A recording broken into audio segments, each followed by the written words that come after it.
the young and the restless spoilers. Welcome back to the channel, everyone. Today is a beautiful day to dive into some serious Genoa City drama. Grab your coffee and maybe a strong emotional support blanket because we have a massive, mind-blowing update to unpack. The writers are not holding back this week, and we need to get right. And honestly, I don't even know where to start with this one. You guys know I have been covering this show for a long time, and I have seen Victor Newman do some incredibly shady things. I mean, we all have. We have watched him manipulate, scheme, and destroy lives for decades. But this, this is a whole new level of dark. So let's just break it down because my brain is still spinning from what we just found out. A few episodes ago, we saw Tracy Abbott completely lose it and drag Patty Williams to see an unconscious Jack. Tracy actually ripped a confession out of Patty. Patty admitted she stabbed Jack, and she admitted that creepy doctor, Markham, was behind it. So Patty is finally in prison, finally behind bars, where she belongs after all the chaos she caused with the kidnapping of Abby and little Dominic. You would think that Victor would be thrilled, right? Victor always loves it when the criminals get locked up, especially when they mess with his family. Abby is his daughter. But no, Victor is not happy at all. In fact, Victor is looking tired. He is looking bored and miserable and just straight up angry. And why is he angry? Because Jack Abbott is still alive. Jack survived the brutal stabbing, and Diane Jenkins Abbott somehow managed to escape from that terrifying padded cell that Markham had. So Victor is pacing around looking like a thundercloud, and the fans on social media were already guessing that he had something to do with this. I saw so many tweets saying Victor was pulling the strings behind the scenes, but I didn't want to believe it. I mean, maybe I'm being too harsh. Maybe Victor is just being his usual grumpy self because Jack isn't dead and he hates Jack. But no, the fans were right. The writers actually went there. They really went there. Cut to the dead of night. It is pitch black outside. And where is Victor Newman? He is showing up at the prison to visit Patty Williams. Let's just pause right there. Victor Newman sneaking into a prison in the middle of the night? How does he even do that? Newman, money, I guess. He just bribes the guards and walks right into the visiting room. It is so clunky, but also so classic Y&R. He wants to talk to Patty about the future. He wants to have a little chat with the woman who just admitted to stabbing his ultimate rival. You just know when Victor says he wants to talk about the future, he means he wants to control the future. He wants to make sure Patty keeps her mouth shut about whatever real agenda is going on. But here is the kicker. Here's the part that literally made me yell at my screen. Diane followed him. Yes, Diane Jenkins Abbott, who has been through absolute hell lately, who was drugged and held hostage and gaslighted by that corrupt doctor. Markham went full ninja and tailed Victor Newman to the prison. I don't even know how she managed to follow his car without his massive security team noticing, but whatever. We are just going to roll with it. Let's be real. Diane is a survivor. She is not going to just sit at home and cry while her husband is in a coma fighting for his life. She is out there looking for answers. And boy, did she find them. So Diane is hiding in the shadows. She is lurking in the dark, listening to Victor and Patty talk through the glass. And Victor just drops the biggest bomb in the history of Genoa City. He actually admits it. He says it out loud. He is the one who hired Patty. He is the one who hired Dr. Markham. Victor orchestrated the entire thing. The kidnapping, the padded cell, the blackmail, the stabbing, all of it. It was a pre-planned, calculated strike by the mustache himself. What were they thinking?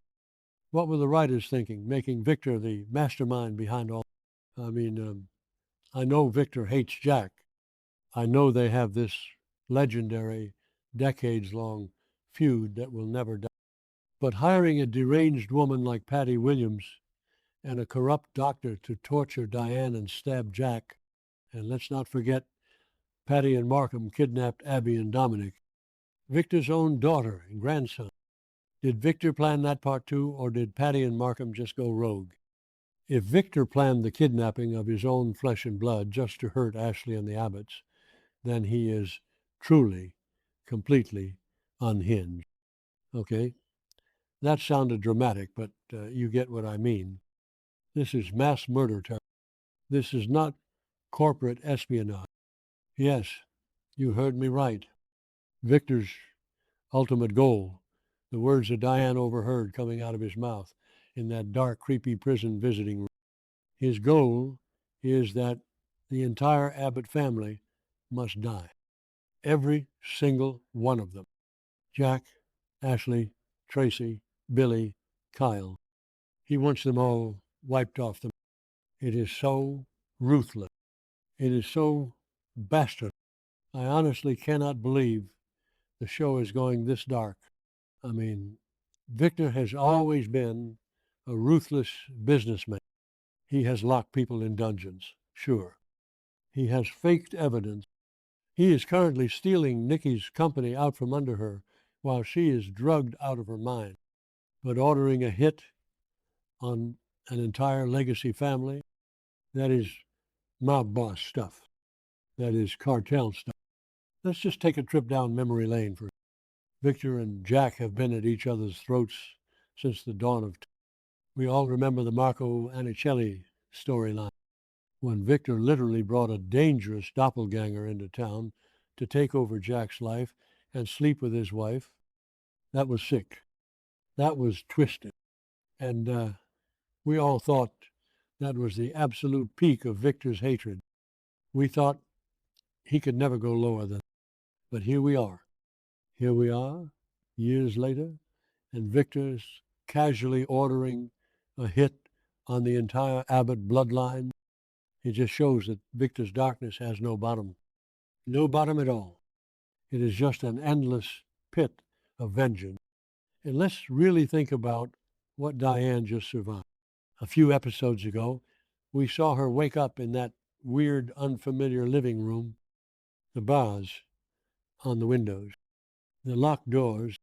She was terrified. She grabbed a letter opener just to defend herself. And then Dr. Markham slithers in, telling her she had a mental breakdown, telling her that Jack agreed to lock her up. The psychological torture of that. Victor paid for that psychological torture. He paid Markham to break Diane's mind. And it almost worked. But Diane is tough. She is so much tougher than Victor gives her credit. She survived being dead for years. She survived Phyllis trying to ruin her life. She is not going to let a corrupt shrink and a grumpy billionaire take her down.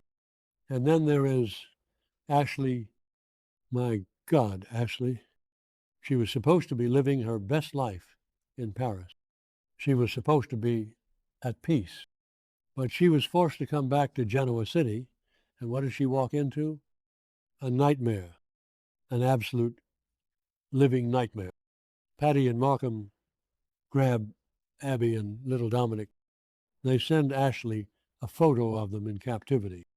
Can you imagine the primal scream that Ashley must have let out? That is her baby. That is her grandson.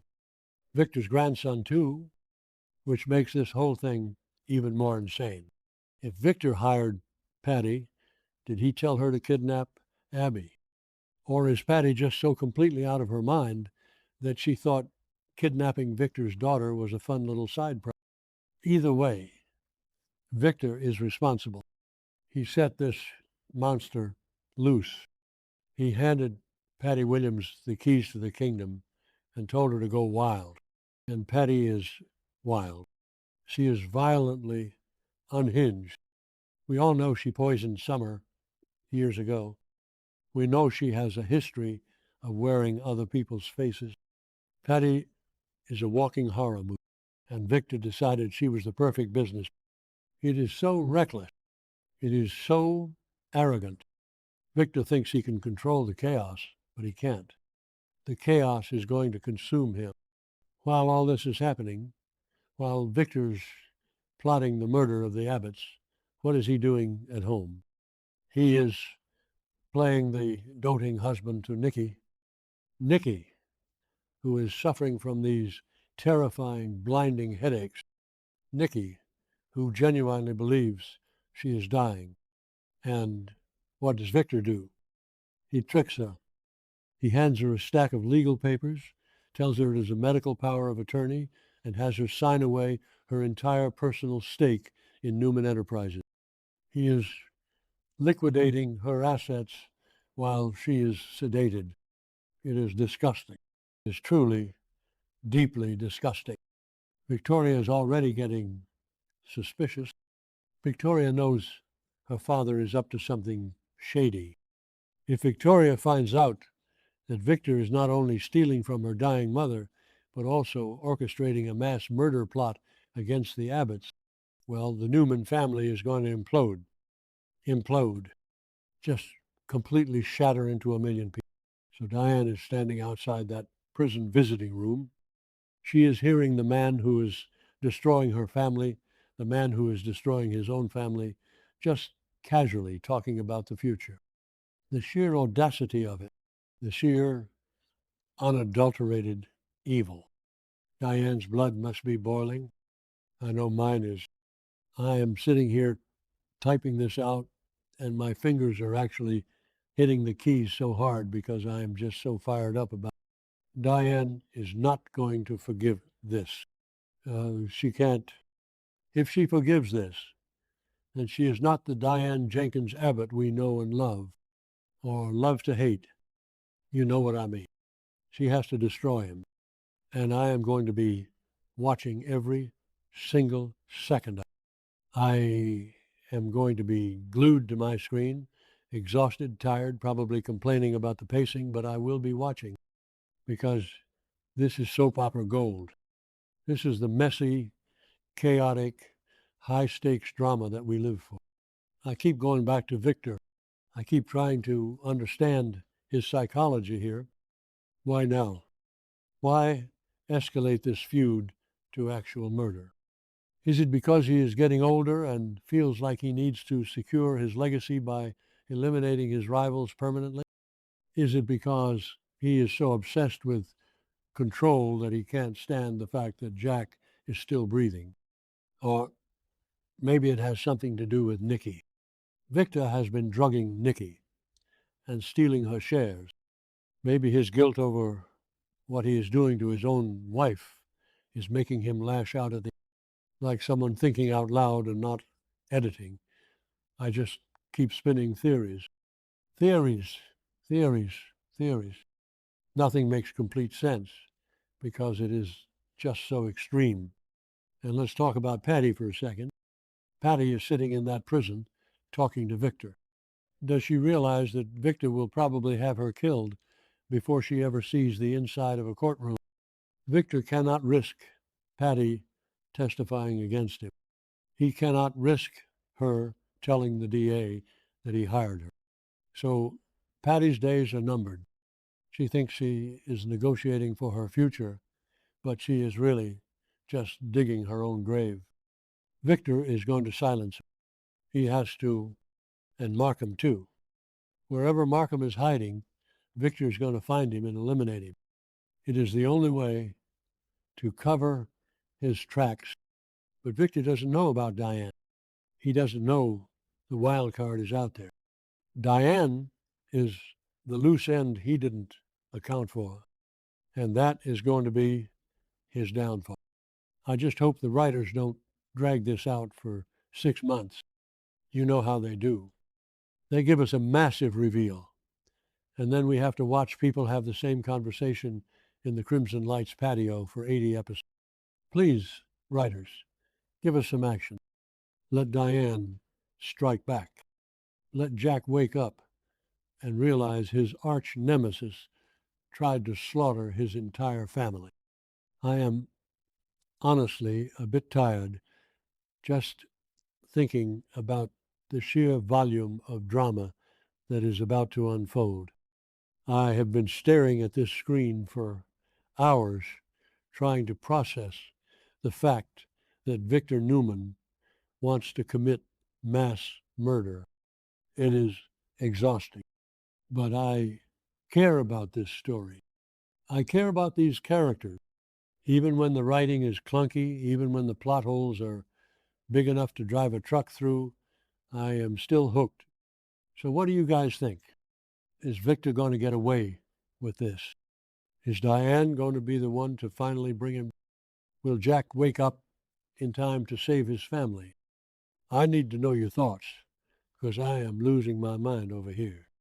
I am going to go grab another coffee and probably rewatch that prison scene to see if I missed any subtle clues. Because with Victor Newman, there is always a trap within a trap. But this time, I think he just walked into his own snare.